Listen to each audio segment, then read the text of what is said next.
me just make sure it doesn't look like hot garbage.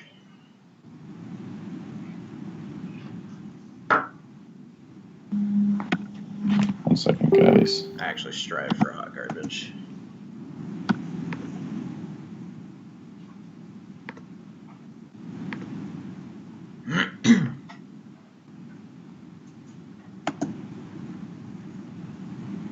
And you have class in about an hour, right, Nate? Yeah, I'm actually in the classroom right now, but nobody's here, so. Fair enough.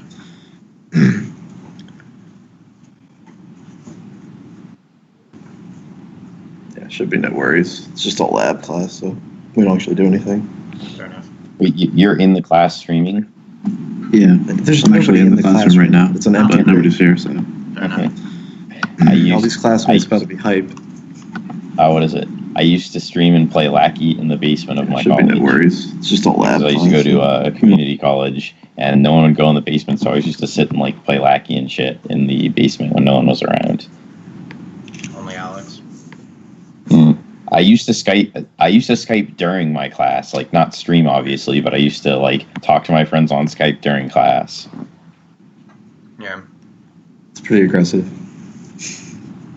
Just Alex being Alex. Well, we are live now, so just start nice and simple. For anyone that may not know, go ahead and do some introductions. Someone apparently didn't know who I was yesterday, so I am MacGyver, owner of Rebirth Games. We have the notorious Alex Blandin, king of the Illinois DQs, and we have Nate Settineri, your recent Grand Prix Illinois champion. Greetings. Starting off just real simple, how long have you been playing trading card games, man? I've been playing trading card games for about, let's see, it's probably got to be at least 6 or 7 years. I started with Yu-Gi-Oh! Right after the Agent Structure deck came out. That was my first ever trading card game experience. And what are you playing right now? Just Force of Will or other games as well? Yeah, mostly just Force of Will. I actually work at a trading card shop, so sometimes the owner will let me borrow like a Legacy deck or something like that to play whenever, but yeah, mostly just Force of Will. Fair enough. And if you don't mind me asking, what shop are you working at? It's a shop called MTG First Game Center. It used to be a shop called Squabbles, owned by Jason Cho. A lot of the people in the Magic community probably know who he is, but yeah, it's a pretty dope shop. It's one of the better shops in Maryland. There you go. And if you don't mind me asking, not just for Force of Will, but for other games as well, do you have like a preferred style of deck that you like to play? Or, just kind of whatever the best deck is type deal? Usually it's probably whatever the best deck is. I'm kind of somebody who likes to try to like deck build and break the meta, stuff like that, play stuff that's like unexpected, like the, whoa, Turbo Gwyber is still good, unexpected, but like, yeah, I'm down for those, but if I can't find anything that's like good against the top tier decks, I'll usually just play what's top tier. Alright, fair enough. Yeah, I know Turbo Feasting was pretty low count. I think there was a total of 4 of them, including Alex and yourself, our teammate Victor, and another guy, I believe his name was Doug. Someone correct me if I'm wrong. Yeah, it was actually pretty funny because during the last round of Swiss, I sat down like near the top end of the table, and I saw all 4 Turbo Gwyber players like all at the top table still. It's pretty funny that all 4 of us were still up there. Yeah, it's a good deck. Whether it be the castling version or otherwise, it's definitely a strong deck and something that needs to be recognized as such. It's not going anywhere anytime soon unless we get some crazy reprints to deal with the deck in the next set. Should be pretty interesting. Cough, cough, sign of the future. Signs of the future coming at you. The card would be nice. I'd be a fan of that card. I think the reprint stick to creatures. I don't think they should reprint too many spells because usually those end up being the stronger reprints. It's very fair. Yeah, I mean, outside of that, how long have you been playing Force of Will? I've been playing Force since right after the first Worlds. So the very first deck I bought was the Blazer Knights list, and then everything got immediately reprinted because I had no idea about anything that was going on in the game. So, but yeah, that was my first, and then I kind of just kept playing until now. Okay. And what kind of interested you about the game enough to get into it? Actually, my friends from Yu-Gi-Oh started playing the game, and I got absolutely dumpstered at like a local like box tournament or whatever, and we just started sitting down and jamming, and it was a lot of fun. So I ended up researching it more, quitting Yu-Gi-Oh entirely, and then picked up the game and started playing. And prior to GP Illinois, what did you do to prepare for the event? So every Monday and Friday, I get together with my test group, and we basically jam for like 6 hours, and we just test every single tier 1 deck, every single iteration, a bunch of sideboard decks and stuff like that. And actually, funny thing is, there was an ARG States, Adrian Maryland States, the weekend before, and I ended up playing Turbo Feasting for that, switching to it the day before with no testing at all because I hadn't tested the deck, but I played the deck into Lumia Turbo, which I thought would be the most represented deck, and it was. And I had a really, really good matchup, and nobody was siding for it at all. So I ended up doing really well there, and I thought the deck was pretty well suited for a GP. Yeah, I mean, it obviously did you very well. You ended up becoming, champion of the event, so I think you definitely made the right meta call for yourself going with the Turbo Feasting deck. I know Alex and Victor from our team had gone with the same deck as well. Similar reasons, just had a great matchup versus, a majority of the meta, expecting a lot of Val2 and, a fair amount of Lumia Hook.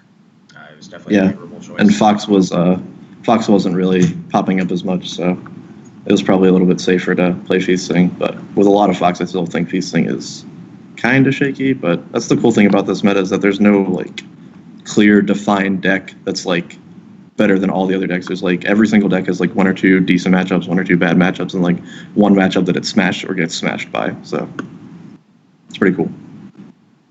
And with that in mind, do you feel like Fox is just heavily favored in that matchup then? Well, when I was playing against Fox in the quarterfinals or whatever, it felt really, really bad. Like if he stabilized and drew Dance of Shadows at any point in the game, I just instantly lost. So it was still really, really rough. If I didn't have like a sack outlet or like a Guinevere to pick up Guivers and stuff like that, just him gaining life once just ends the game. Okay.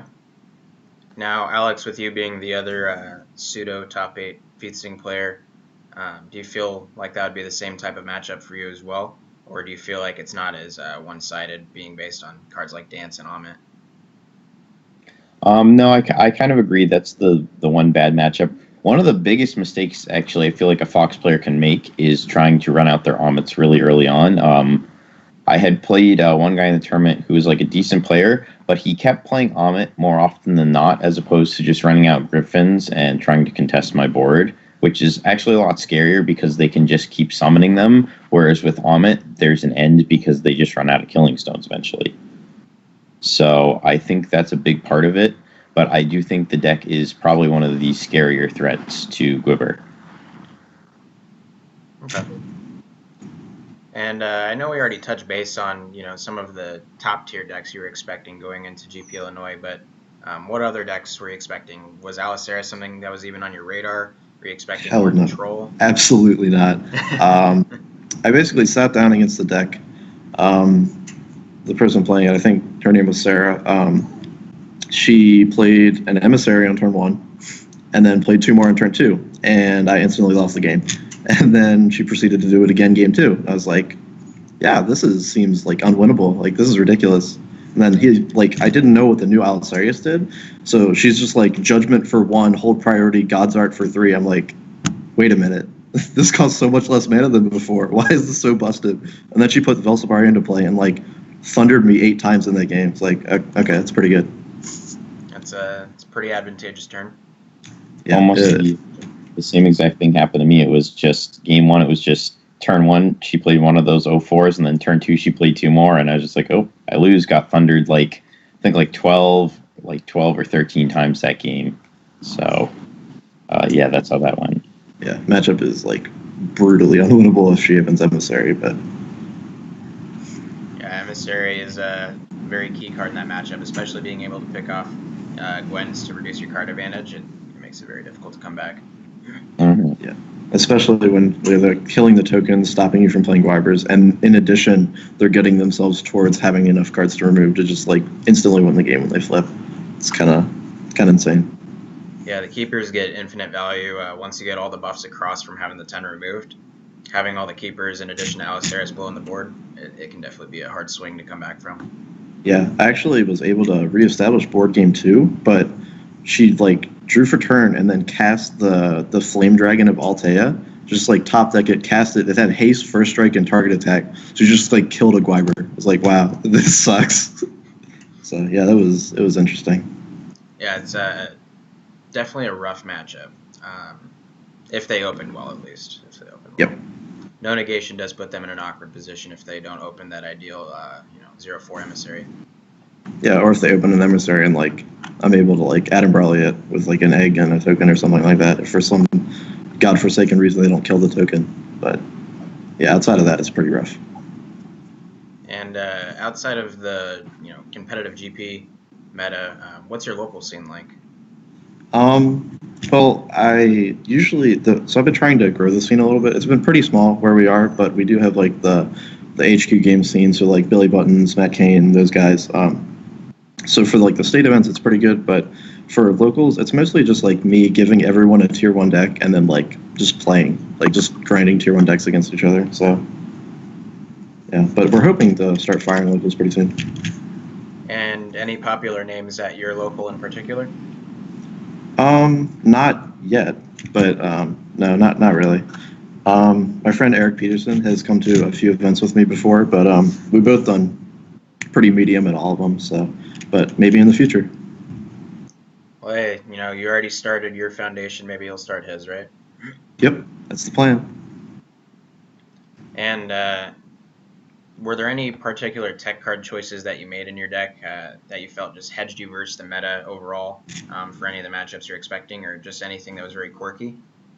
There was a few tech cards that I really liked. A lot of people have been, I don't know, I just haven't seen a lot of Flame Trap going around recently, mostly because Redstones in most decks are pretty bad.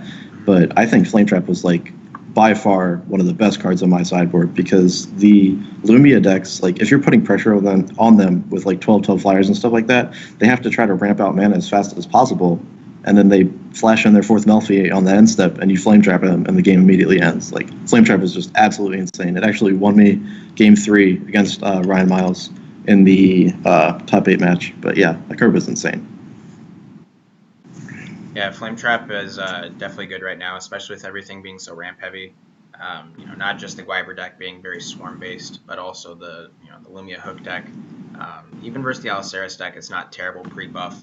Just because you're able to wipe out all the early keepers that they may be trying to rush board presence with, wipe out emissaries if they get too greedy.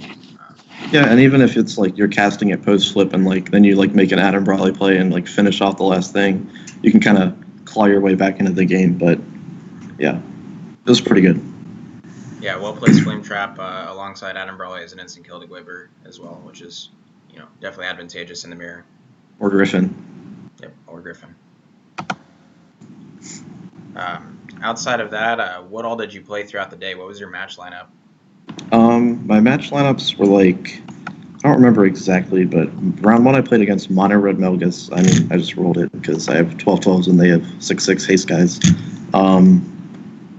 I played Lumia Hook, I think 2 or 3 times, and I smashed it every single time, except for the top 8 match against Ryan, which was really close, but I still ended up winning. And then I played against one control deck, but they just weren't really equipped to play against Guiber. They only had like 1 or 2 copies of Bear Magic, whereas I think the 3 or 4 would be more advantageous against a Guiber strategy.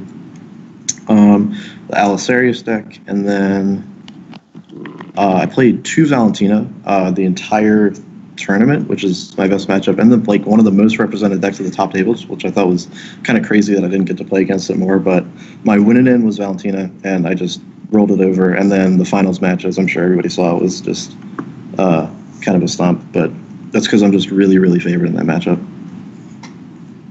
Yeah, I know Alex would agree pretty heavily that Turbo Featsing would be a great call against Val. I know that's part of the reason why he switched to it last minute.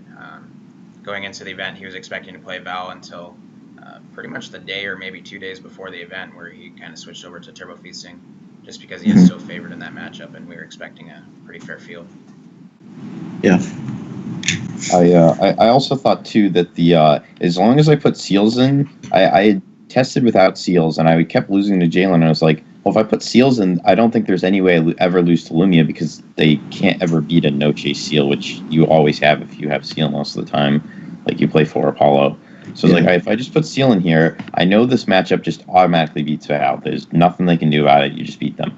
So I was like, if I can make this beat Lumia, that's like most of the field except like Dark Alice, which I just sided the hook in for to like have a chance to just instantly win the game, and if not, it was like a half fair game, even if they were like a little favored initially.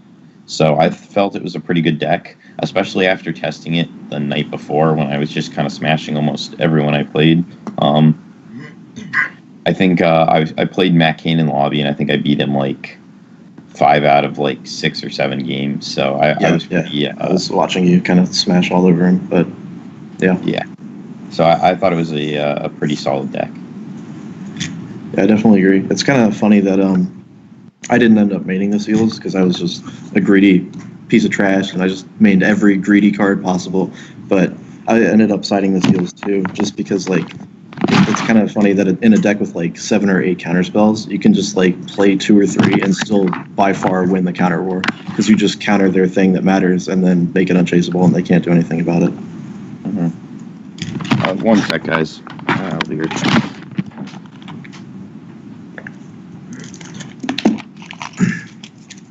Yeah, being able to have the unchaseable seal makes a huge difference, especially when they are going for an aggressive hook play, or you're in the Fox matchup and they haven't seen a black resonator in 4 or 5 turns, and this is the only one they have. Making it unchaseable just seals it in when you're having to deal with deck back, Keen Sense, or seal, or whatever it may be that can interact with you.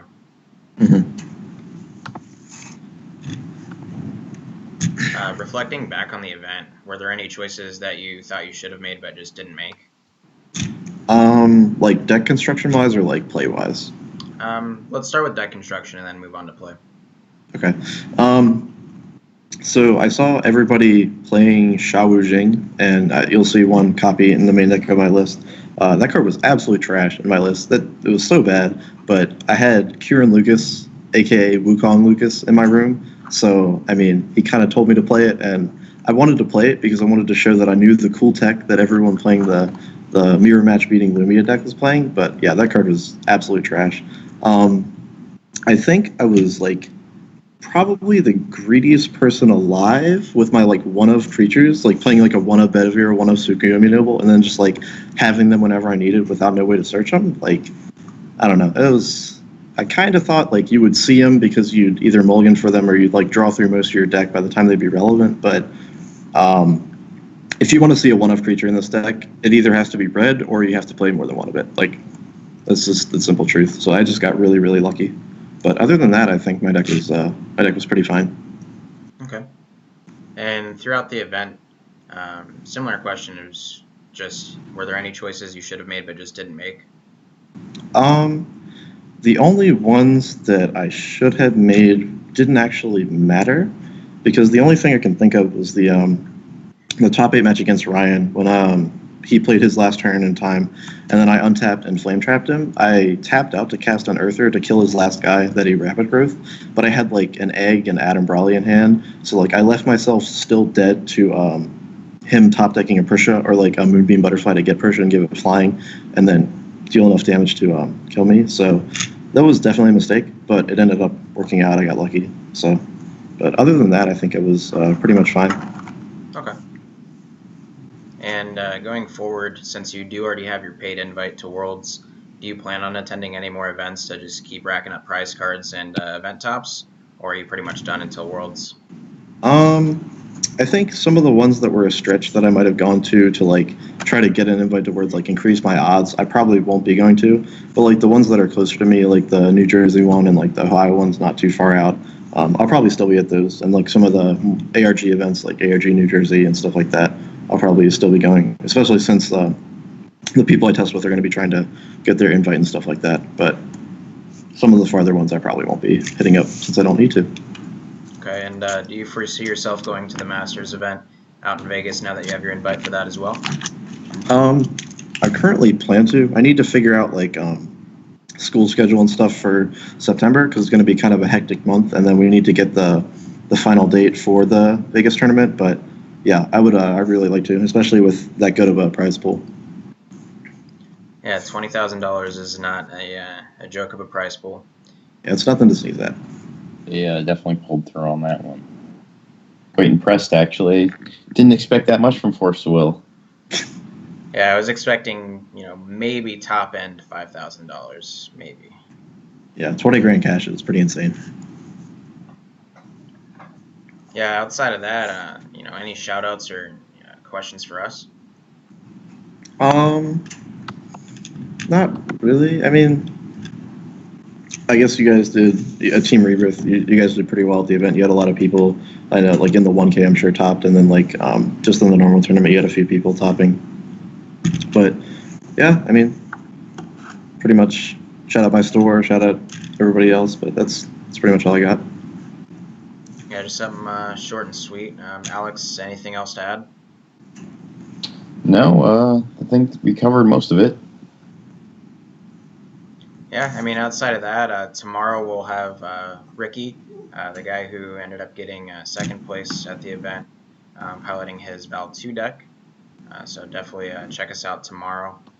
I'll have the time posted out on the Facebook page tomorrow or tonight, depending on when we get back from Ricky. We'll be doing our first play stream as well at 6 p.m. EST, is it? Arizona. Arizona, okay, so that's Mountain Time. Yep. Perfect. Our own special time zone apart from everybody. So 6 tomorrow, Mountain Standard Time. Yeah, and then outside of that, thank you for joining us. Hopefully we don't cut so much into your schedule. I know you got class coming up shortly, so I want to keep it short and sweet, but definitely give it your spotlight. Very well earned. Great job on your GP one. Thank you very much. I appreciate the opportunity to kind of share some thoughts. Very cool. Thank you.